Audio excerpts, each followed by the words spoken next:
The rain hit the rusted window panes of room 7B like a steady drumbeat, drowning out the sound of everything but the ticking wall clock. Inside, 32 students bent over their midterm exam papers, pens flying in desperate rhythms.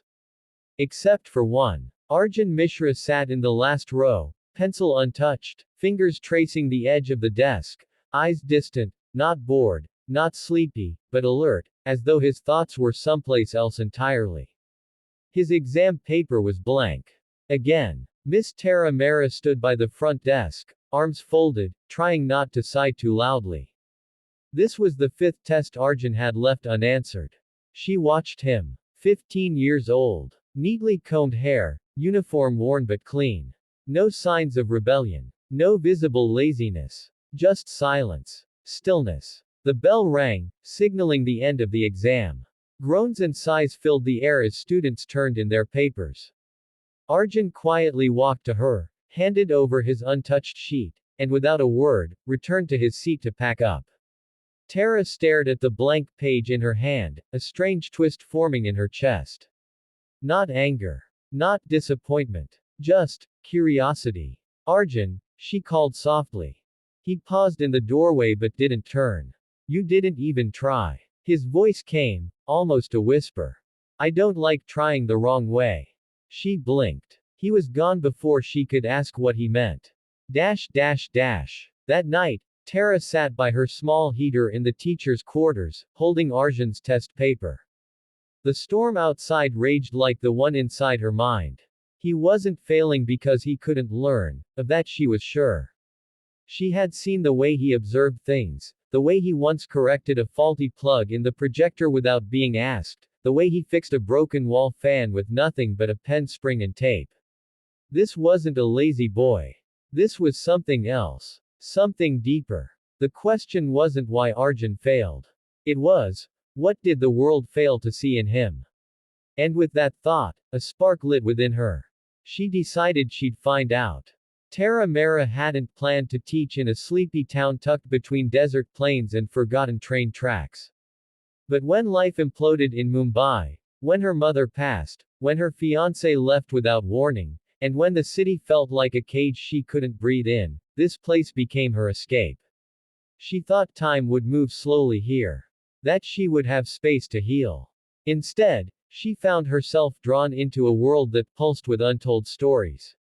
Stories like Arjun's. He'd transferred to the school a year ago, with no father at parent-teacher meetings, no enthusiasm in sports, and no marks to speak of. Most teachers had written him off. Some mocked him behind closed doors. One even suggested to the principal that the school should cut their losses and ask his family to withdraw him.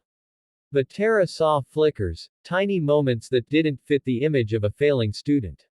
One day, during a power outage, the classroom fan stopped working in the sweltering heat. While the other students groaned and fanned themselves with notebooks, Arjun stood, walked silently to the wall, opened the switchboard, and within 2 minutes had the fan humming again. No one noticed. Tara did. She clapped. The class laughed awkwardly. Arjun merely shrugged and returned to his seat, head down. Another time, she was trying to untangle wires for the computer lab projector. Arjun passed by and said, without looking, "You're plugging the HDMI into the power port." He was right. Yet when it came to writing an essay, solving textbook math, or filling in multiple choice answers, he submitted blank pages or scribbles. Tara's confusion turned into concern. One evening after class, she wandered into the old art room while searching for colored charts. There, buried under dusty folders and leftover science fair projects, she found a stack of sketchbooks. Most were doodles. One wasn't. Its cover was worn. Inside, pages were filled with intricate blueprints, flying machines, energy circuits, robotic limbs.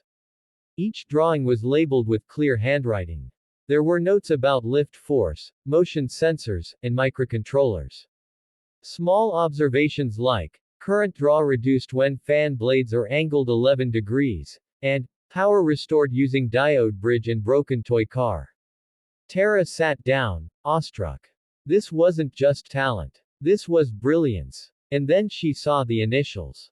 A. Mishra. Dash dash dash. The next morning, she waited until class ended. Arjun, she said, holding out the notebook, is this yours? He hesitated. Where did you find it?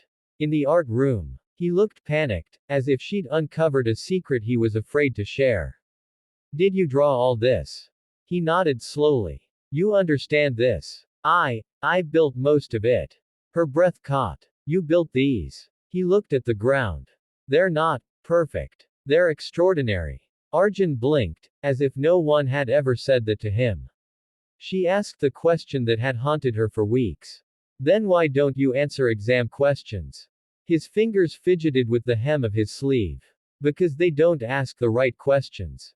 She tilted her head. What do you mean? He looked at her then, really looked. They ask me to repeat. To remember. I don't think like that. I want to solve problems, not recite them. His words hung in the air, clear and painfully honest. Tara sat down beside him. And your parents? Did they know about this? He smiled faintly. My mother knows I fix things.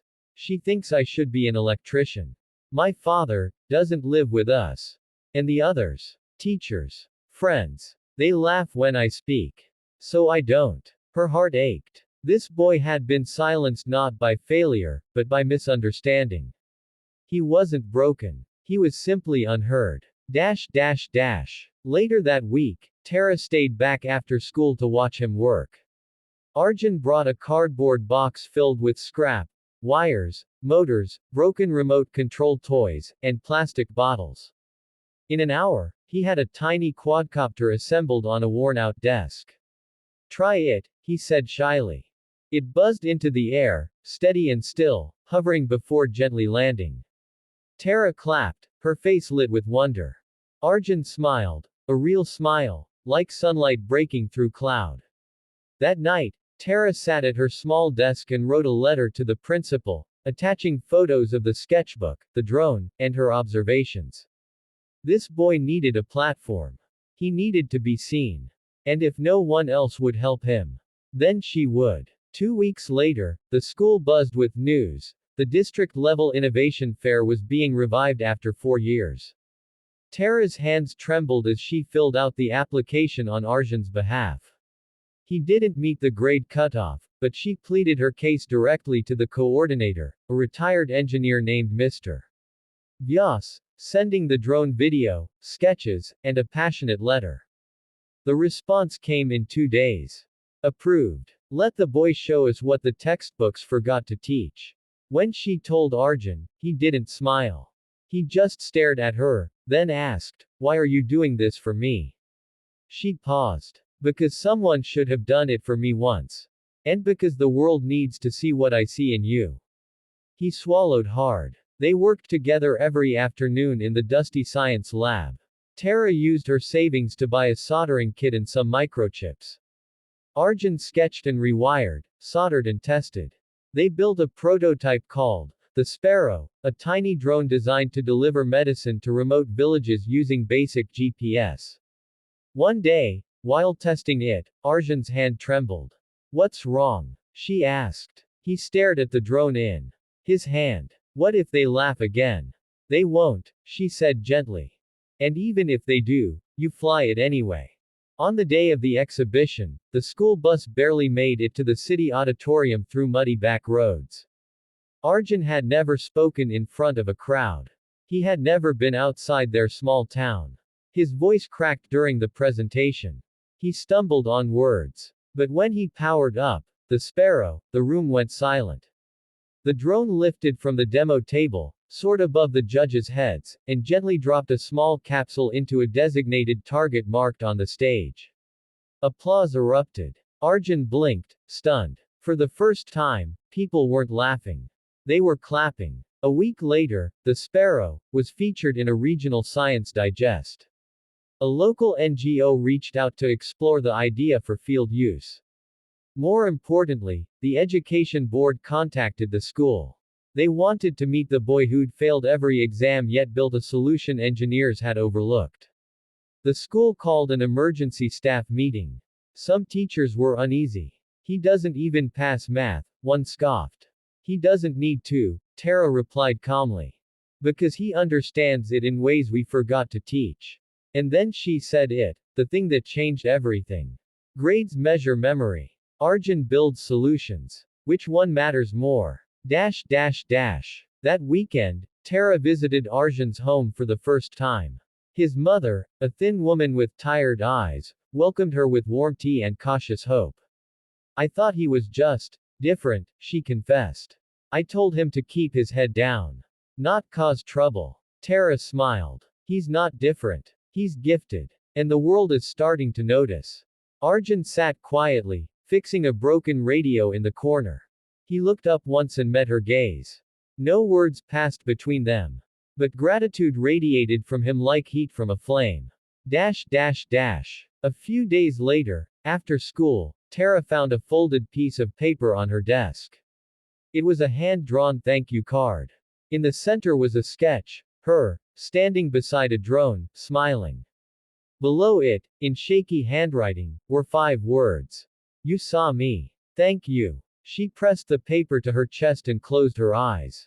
Sometimes, kindness wasn't loud. Sometimes, it was showing up. Believing in someone. Giving them one chance when the world had given them none. And in doing so, you saved not just their life. You saved your own. 3 weeks later, the old school auditorium buzzed with an unfamiliar energy. A regional science exhibition had been relocated to the school due to a scheduling conflict elsewhere. Tara had pulled every string she could, persuaded the reluctant principal, and, most importantly, convinced Arjun to enter. He nearly refused. I'm not like them, he said. They speak so well. They wear suits. They have kits with perfect packaging. I don't even have a proper bag to carry my models. Tara knelt beside him that day, touched his shoulder, and whispered, the world needs people like you, Arjun. Even if it doesn't know it yet. So, on the morning of the exhibition, he stood behind a crooked wooden table covered in reassembled plastic parts, wires, a salvaged laptop, and one working drone.